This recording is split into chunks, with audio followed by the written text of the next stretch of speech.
Hello guys! Yun no, ito na naman si Pops Herbs. Naglilinis tayo mga kabayan ng ating walls sa store kasi hindi pa nag-check ang baladiya. Mahirap pag nabutasan ka ng baladiya. May pay ng store, girgir pa sa muder. Tapos siyempre, pag girgir sa muder, ikaw lahat ng sasunod ng responsibilidad. Ikaw din ang maggagaling sa mga tauhan mo, kaya inumpisan ko na lang para maging model ako sa kanila.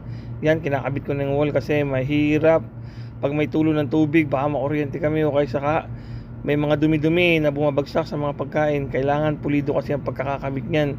Mahirap yan kasi may mga dumi yan sa taas, tapos lilinisin nyo ng medyo chemical yan. Inaayos ko yan dyan kasi yan may wire.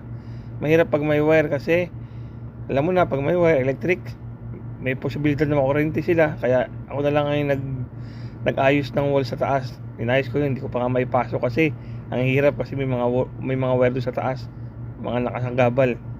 Tapos yan, ito na next, yung mga may butas-butas dyan, kailangan i-fix yan. Nilinis ko uli. Pagkalinis ko naman, yung kailangan yung pag sa fire setting, yan, isa may exhaust yan, no? Yan, aircon yan, pag nit-hit. Kailangan maging masipag kasi alam mo naman, pag may katungkulan ka, maging-model ka sa mga kasamahan mo, yan, ayos naman siya. Naging okay ang pagkakabit, malinis. Dapat doon sa may dulo, yun yung aking Bangladesh, pinalinis ko sa uli kasi yung oil namin na naipunan ay madumi na, kailangan linisin yun. Yan, inisa-isa ko uli yan, no? Inayos kong mabuti kasi medyo madumi pa uli, kaya binalikan ko uli siya. Inulit ko uli. Ayun, no? Maganda yung pagkakakabit niyan. Kahit pa mali-mali kasi may wire, nahihirapan ako kasi ako lang matangkad sa amin. Okay naman siya. Kailangan sa buhay kusinero, kailangan masipag ka at matyaga. Ilang naman ang kailangan dun eh. Yung temptation mo sa pagluluto, nandiyan lang naman yan sa labanan ng pagkukusina. Depende lang sa mga kasama mo.